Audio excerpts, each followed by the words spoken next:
Oke, bismillahirrahmanirrahim. Assalamualaikum warahmatullahi wabarakatuh. Teman-teman semua yang saya hormati, eh, alhamdulillah, syukurillah wala haula wala quwata illa billah. Pada hari ini kita bisa mulai ya. Sebentar, ini kok saya jadi host toh?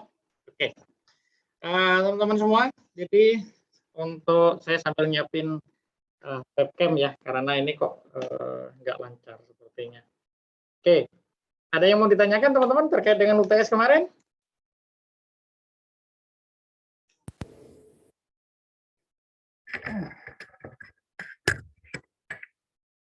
Oke. Tidak ada ya? Tidak ada, Pak. Oke. Kalau gitu saya akan masuk ke materi selanjutnya. Sebentar.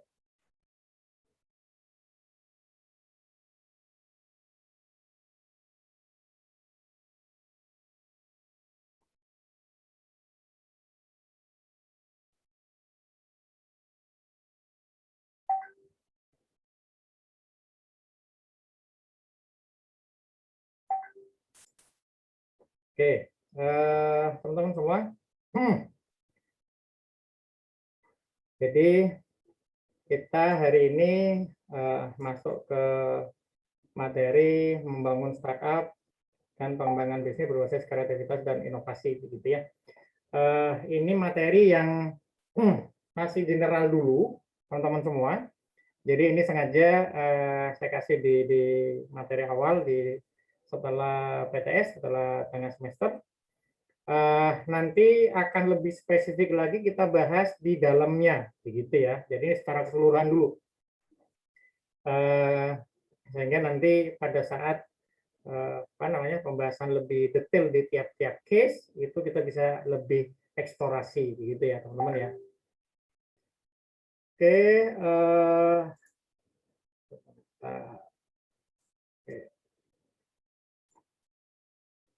Agendanya apa? Pertama, terkait dengan strategi membangun startup. Yang kedua, beberapa peluang fundraising, begitu ya, bagi teman-teman yang ingin mengembangkan usaha.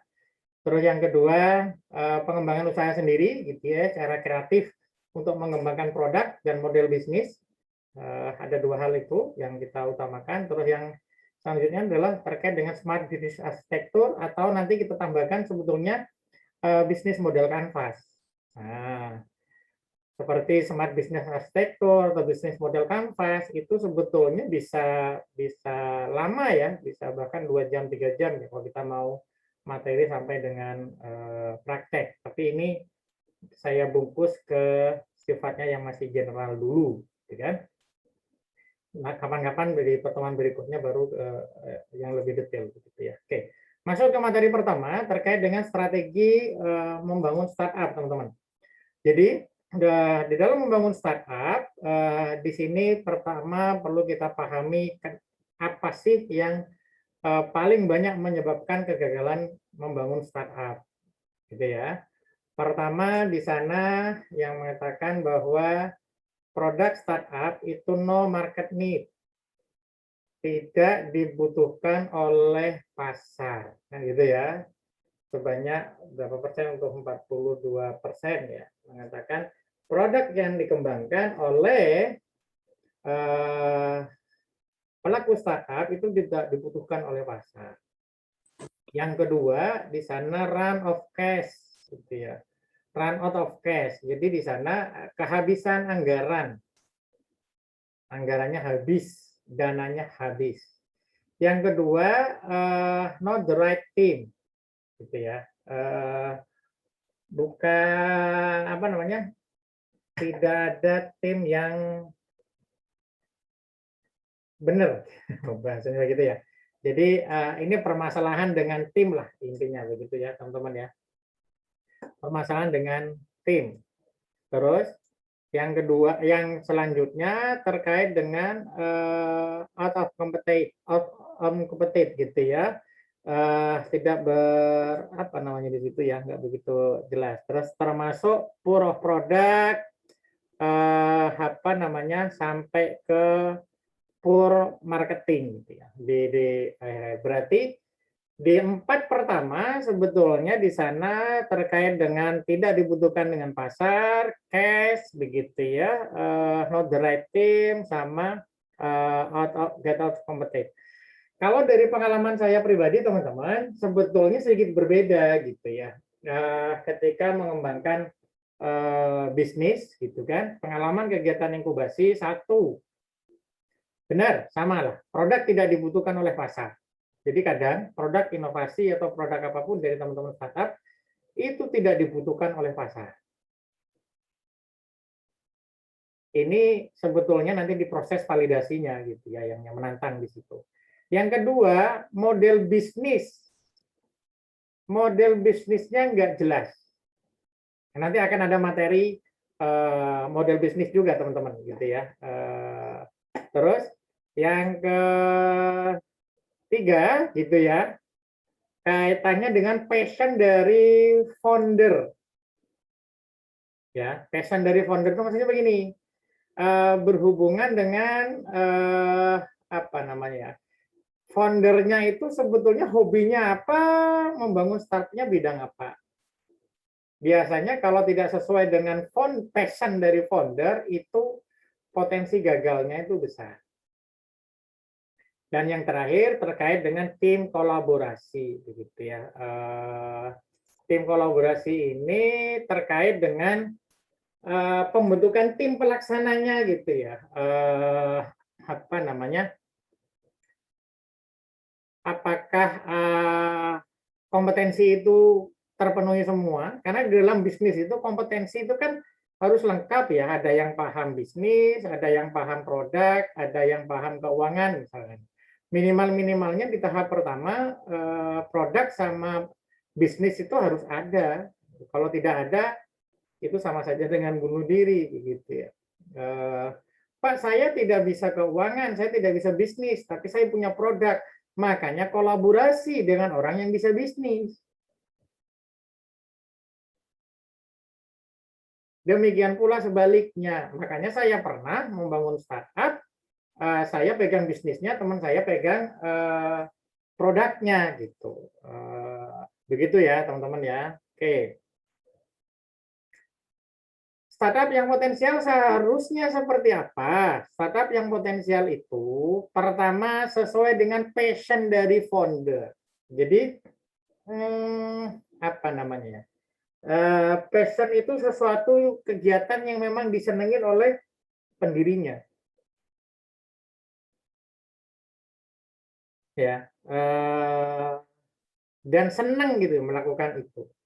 Sehingga dia akan berusaha keras untuk terus menjaga idenya itu bisa terrealisasi. Value yang unik, maksudnya produk startupnya itu punya sesuatu yang berbeda dibandingkan kompetitor, punya diferensiasi, ya kan? Terus yang selanjutnya, yang ketiga terkait dengan potensi atau market size. Potensi pasarnya gimana? Ya, kalau potensi pasarnya besar begitu ya, apalagi growth-nya juga tinggi, wah ini menarik. Termasuk yang terakhir kaitannya dengan waktu tepat gitu ya, untuk masuk pasar. Karena itu memang tantangannya begitu. Kalau waktunya nggak tepat, kita bisa kerepotan juga. Bukan kerepotan sih ya bahasanya ya, apa namanya? Kita perlu melakukan edukasi pasar. Ya, oke. Terus bagaimana membangun startup, teman-teman? Gitu ya, membangun startup dimulai dari problem.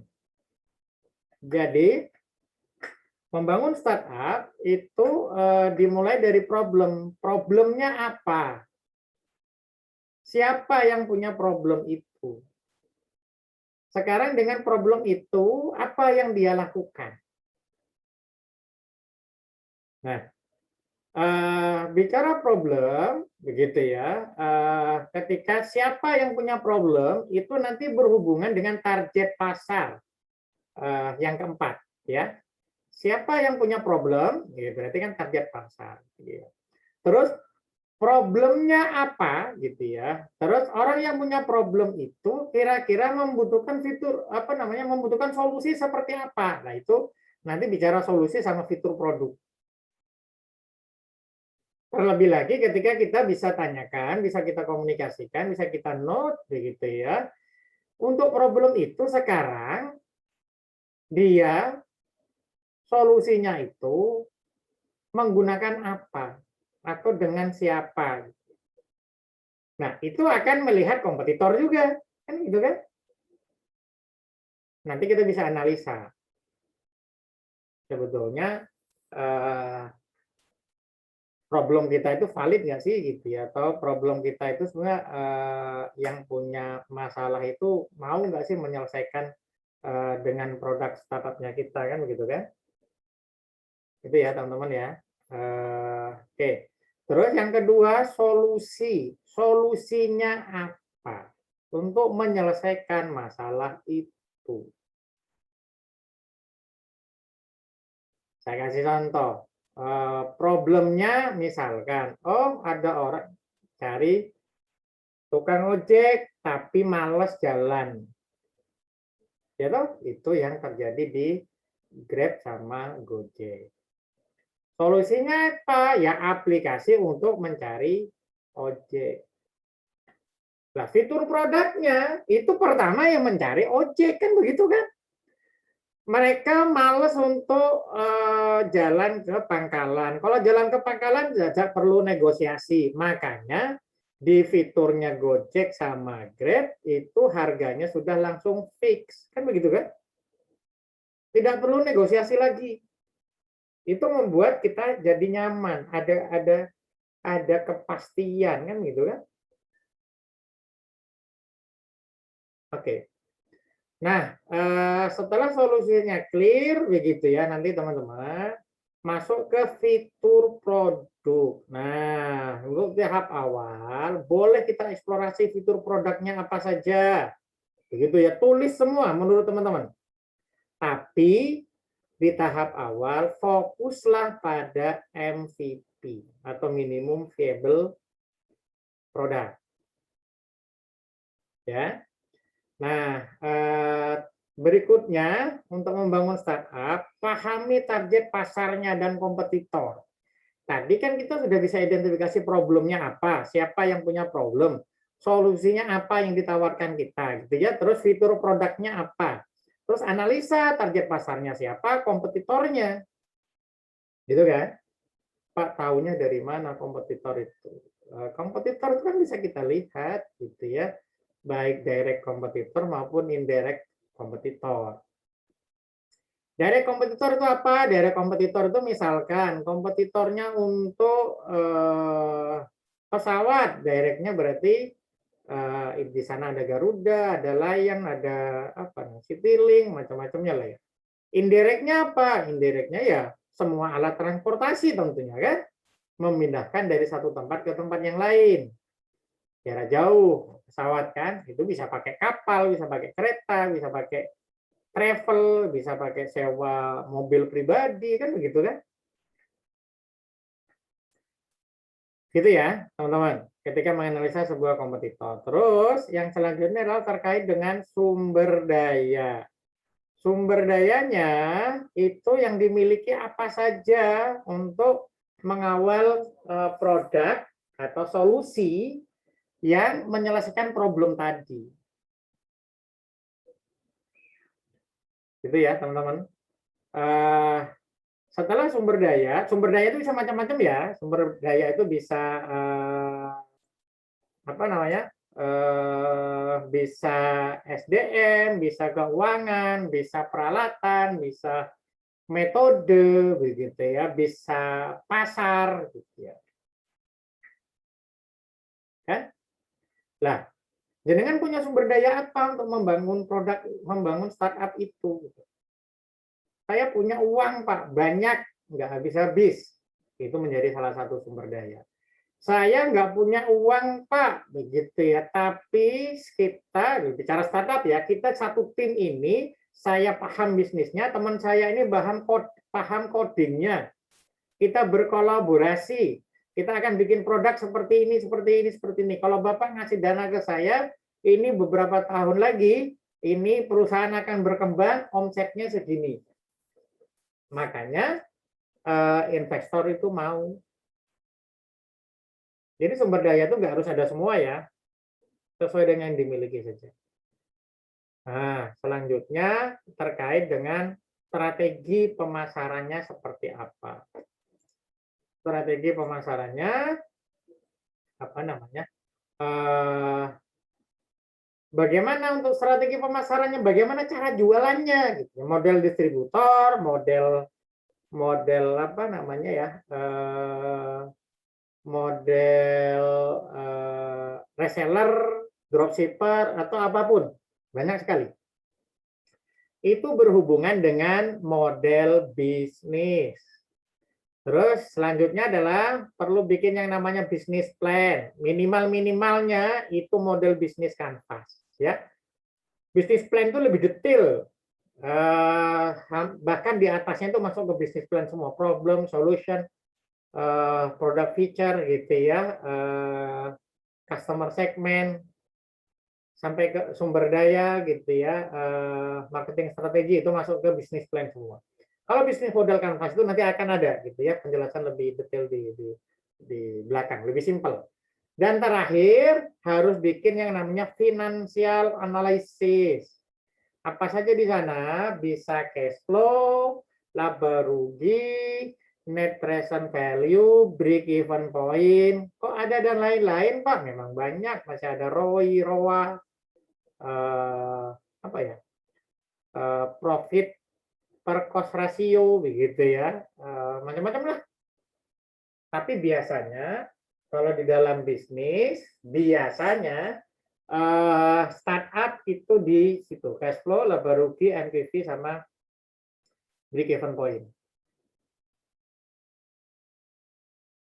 Gitu ya teman-teman ya.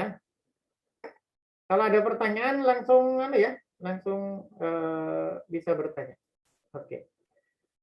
Tahapannya gimana, teman-teman? Gitu ya. Ada proses validasi gitu ya terhadap idenya, terhadap produknya, terhadap pasarnya. Nanti akan ada penjelasan lebih detail. Yang kedua, yang paling utama adalah model bisnis. Ini PR besar, teman-teman semua, gitu ya. Baru setelah itu bikin bisnis plan, terus ada implementasi, monitoring dan evaluasi. Nggak mudah memang gitu membangun startup. Tapi semua memang harus dilalui, teman-teman. Oke, validasi. Validasi apa? Validasi pertama, validasi ide atau validasi problem. Ya kan? Tadi yang pertama kan harus ada problem yang akan diselesaikan. Nah, ini problemnya apa? Kan gitu kan? Seberapa penting dan sering masalah itu? Termasuk di sini siapa yang punya problem itu kan itu terkait dengan pasar kan gitu. Terus apakah ide memberikan nilai tambah? Kalau iya apa? Lebih cepat, lebih efektif, atau lebih efisien, atau lebih cepat dan lebih efisien? Bisa saja. Harapan pengguna terhadap solusi apa gitu ya, dan solusi saat ini pakai apa lah, teman-teman semua. Ketika teman-teman validasi problem ini, gimana caranya ketemu dengan calon customer? Jadi kalau teman-teman punya produk, misalkan Pak, saya punya produk untuk bimbel online. Siapa kira-kira penggunanya? SD, SMP, SMA, Pak. Oke, yang mana dulu yang mau kami? Ya, pokoknya ketiga-tiganya boleh. Divalidasi, tanya. Kan gitu toh. Sekarang sudah ada ruang guru, sudah ada apa namanya platform-platform lain gitu ya. Apa evaluasinya terhadap solusi saat ini? Gitu. Ada yang kurang nggak? Yang kurang itu nanti menjadi apa namanya? Product differentiation-nya, produknya teman-teman begitu. Ya kan? Dan kita jadi tahu solusi saat ini pakai apa, akhirnya kita jadi tahu kompetitornya siapa. Oke. Yang kedua, melakukan validasi produk. Jadi kalau problemnya itu sudah valid, benar ada orang yang punya masalah itu, bahkan sering calon customer juga sudah terdeteksi, begitu ya. Oke, baru ke validasi produk. Nah, dikonfirmasi ke calon customer lagi, apakah produk ini menyelesaikan masalahnya, kan gitu kan? Sudah sesuai harapan atau belum? Kalau belum, kira-kira apa yang perlu diperbaiki, kan begitu. Apakah customer mau menggunakan produknya? Kalau mau bayar berapa? Gitu ya, teman-teman. Nah, termasuk yang terakhir validasi pasar. Itu berhubungan dengan value proposition, model bisnisnya gimana, bagaimana penentuan harganya, customer mau bayar berapa, strategi pemasarannya gimana, itu masuk di validasi pasar. Iya memang berproses ya teman-teman, butuh waktu. Nah, di tiap stage untuk validasi itu ada namanya pengambilan keputusan yes atau no, lanjut atau tidak untuk mengembangkan startupnya itu. Kalau lanjut ya dilanjutkan, kalau enggak ya tutup, kan begitu kan? Di tiap stage validasi, jadi tidak sampai harus validasi ke pasar semua. Kalau di validasi sebelumnya itu sudah melampaui batas minimal begitu ya, toleransi. Oke, gitu ya teman-teman ya. Terus ini MVP. MVP itu apa? MVP adalah pengembangan teknis yang terjadi ketika startup memiliki produk baru atau situs dengan fitur yang dihadirkan untuk early adopter. Proses tersebut dilakukan demi mendapatkan feedback dari target pasar. Jadi, teman-teman semua, ketika mau membangun startup, ada yang namanya membangun MVP dulu, minimum viable product. Nggak perlu semua fitur dikembangkan. Fitur-fitur utama saja dikembangkan, terus divalidasi ke pasar. Kira-kira tanggapan pasar seperti apa, ada feedback apa enggak. Feedback itu menjadi bahan untuk memperbaiki produknya kita. Sama saja dengan kita bikin bakso, begitu ya. Kita belum tahu nih bakso nih masyarakat senang apa enggak. Ya sudah deh, saya bungkusin kecil-kecil, saya coba, saya bagi-bagi ke warga sekitar, kan gitu kan. Tapi diminta mengisi formulir, ditanya-tanya. Itu namanya proses validasi.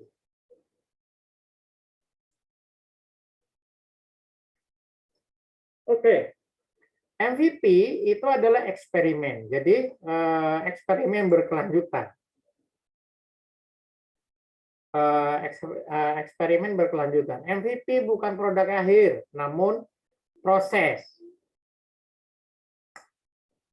Proses itu maksudnya ya tidak pernah selesai sebetulnya produk itu ya. Jadi kayak sekarang kita sangat yakin gitu antara Grab sama Grab sama Gojek masih terus mengembangkan produknya kan. MVP adalah penciptaan produk baru melalui pembelajaran yang tervalidasi dengan sumber daya minimal. Makanya tadi saya sampaikan ada sumber daya di sana. Sumber daya utamanya jadi apa teman-teman itu apa? Nah, kalau mau bikin MVP, baiknya MVP adalah produk baru dengan sumber daya minimal. Nggak terlalu banyak anggaran dulu yang dikeluarkan. MVP untuk memperkenalkan solusi baru terhadap masalah. Ya toh? Di validasi ide kita cuma tanya saja seberapa sering, seberapa penting, kalau solusi kayak gini kira-kira gimana. Kalau di validasi produk itu sudah langsung kalau produk kayak gini kira-kira gimana begitu. Ya.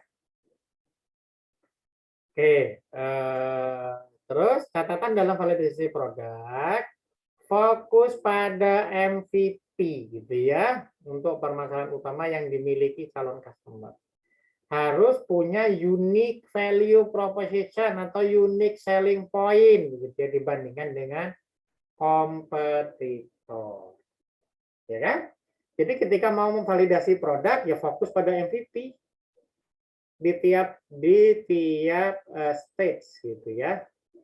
Terus siapkan model bisnis yang paling sesuai dengan customer, tidak membutuhkan edukasi karena masih MVP gitu ya. Sebisa mungkin jangan terlalu banyak membutuhkan edukasi. Oh nggak bisa Pak, harus edukasi dulu. Ya nggak apa-apa, kalau kayak gitu tetap dilakukan. Tapi dikumpulkan dulu ya beberapa orang, dia edukasi, kan gitu kan? Untuk validasi produk. Ya kan?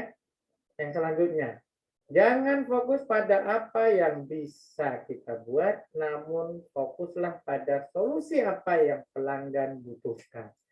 Kenapa? Karena pada dasarnya pelanggan itu kan membayar terhadap solusi yang dibutuhkan menyelesaikan permasalahannya mereka. Begitu. Karena apa? Tidak semua yang bisa kita lakukan itu orang lain punya masalah di situ.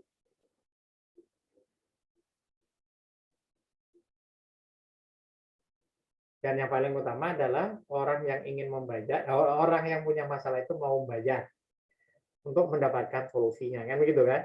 Engagement dengan customer, jawab semua feedback, teman-teman, begitu ya. Begitu. Oke, apa namanya? Jawab semua feedback. Oke, lanjut ya, teman-teman. Oke, terus ini sekarang masuk lagi bisnis model, begitu ya. Bisnis model, gambaran dasar bagaimana sebuah organisasi membuat, mendeliver, dan menangkap value bagi pelanggan. Bisnis model bersifat apa namanya ya, seperti blueprint untuk strategi yang akan diimplementasikan ke seluruh organisasi, proses, dan sistem. Gitu ya.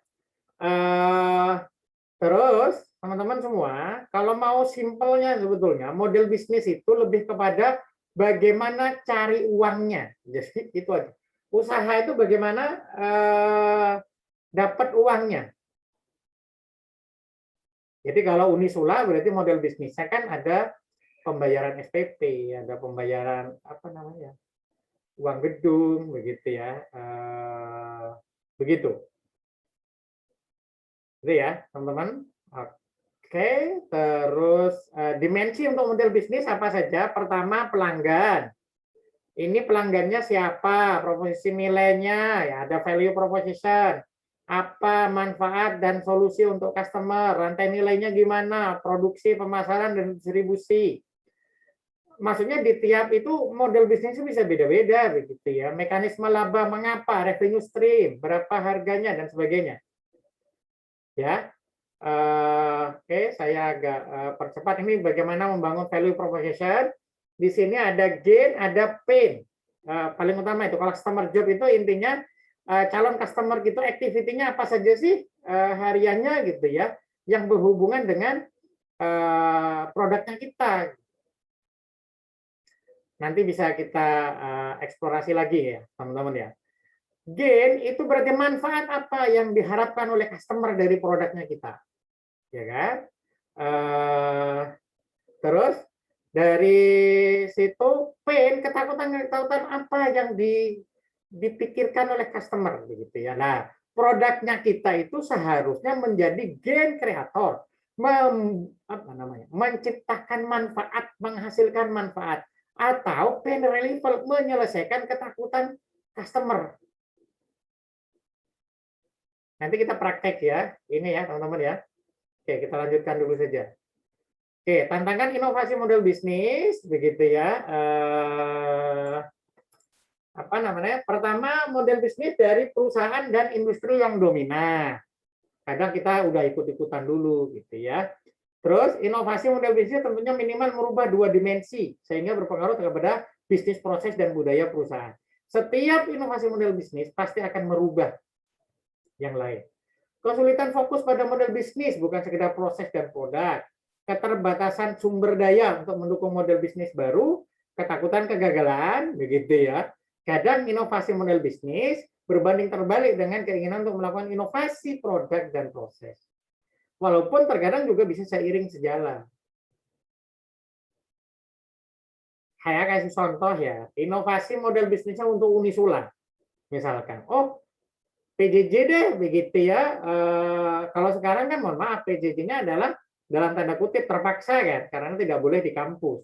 Tapi kan bisa saja model bisnisnya dibikin sekalian aja program online, kan begitu kan? Sekarang PAUD aja ada. Pak, kuliah ada nggak? Ada. BINUS itu bukan di Semarang loh, padahal dosennya ada di Jakarta semua kan. Oke, ini beberapa contoh model bisnis digital. Begitu ada harga dinamis, ada berlangganan, ada premium, ada advertising, gitu ya teman-teman ya. Ada PSUGO, ada rekening virtual, ada lelang, ada afiliasi, banyak sekali sebetulnya. Saya percepat saja. Add-on, begitu ya, ada dropship, donasi, pay-per-view, pay-per-click, macam-macam. Gitu ya, teman-teman. Ada membership, loyalitas pelanggan, crowdfunding, cross-selling, digitalisasi, dan lain-lainnya pokoknya ya. Banyak sekali sebetulnya model bisnis ini ya. Nanti bisa dipelajari, karena yang paling utama sebetulnya nanti ketika teman-teman praktek mengembangkan sebuah produk, terus nanti bikin model bisnisnya seperti apa, gitu ya. Ini fundraising nggak saya bahas di sini, teman-teman. Saya skip dulu saja, begitu ya. Ini sebetulnya banyak sekali peluang. Saya ingin ke sini dulu, teman-teman. Gitu ya. Cara kreatif mengembangkan produk dan model bisnis. Nah, makanya teman-teman semua, nanti ada tugas yang harus diselesaikan, berarti minggu depan menyelesaikan tugas itu dengan metode Scamper untuk menghasilkan produk inovasi, termasuk model bisnis, gitu ya, boleh saja, gitu ya. Scamper itu apa? Substitut, mengganti komponen pendukung atau bagian dari produk dan jasa, bisa bahan bakunya, SDM dan lain-lain. Substitut. Jadi kalau nasi goreng, bisa nggak sih nasinya dari beras itu diganti dengan nasi jagung? Itu kan jadi produk baru. Es krim, bisa nggak sih es krimnya itu dibikin dari apa itu ya? Apa namanya? Ketela pohon. Bisa aja kan? Combine, mengkombinasikan beberapa produk atau fitur yang dapat memaksimalkan pasar. Mengadaptasi produk baik dari prosesnya maupun jasa sehingga tercipta yang baru. Kayak tadi tuh Unisula bisa aja adaptasi perkembangan teknologi berubah begitu ya. Terus modify, melakukan modifikasi produk atau jasa dengan meningkatkan atau mengurangi skala, berubah bentuk, modifikasi atribut, silahkan. Atau kemasannya yang diganti gitu ya. Put to another use, artinya memanfaatkan produk atau jasa untuk penggunaan lain. Bisa beda waktu, bisa beda tempat, bisa pasar lain begitu ya, dan bagaimana penggunaannya. Silakan saja gitu ya. Eliminate artinya menghapus atau menyederhanakan sebagian dari elemen-elemen produk Anda untuk diferensiasi. Dan terakhir ada reverse. Artinya mengatur ulang alur produksi, layout, distribusi, dan plan. Teman-teman semua, oke, ini nggak kita bahas begitu ya. Di metode Scamper ini, silahkan tugasnya adalah teman-teman melakukan evaluasi begitu ya. Saya akan lebih senang lagi akan dapat kredit tambahan ketika teman-teman menghasilkan produk baru. Silahkan ya, dengan melihat produk yang ada. Kalau memang itu pengembangan dari produk yang ada, jelaskan produk yang ada seperti apa dan bedanya nanti apa.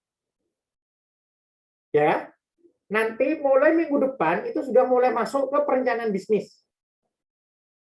Tapi saya berharap di sini ada produk inovasi dulu dari teman-teman. Muncul apa, begitu ya, teman-teman ya. Silahkan, bisa dari melihat produk yang sudah ada, terus kalian punya ide apa. Ada pertanyaan?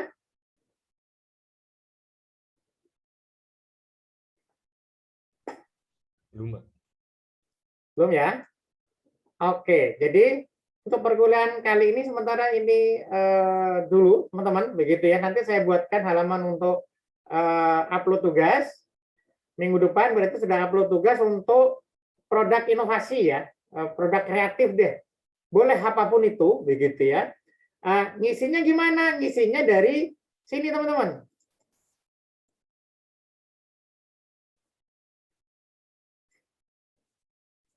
Mana wis? Nah, ini ya.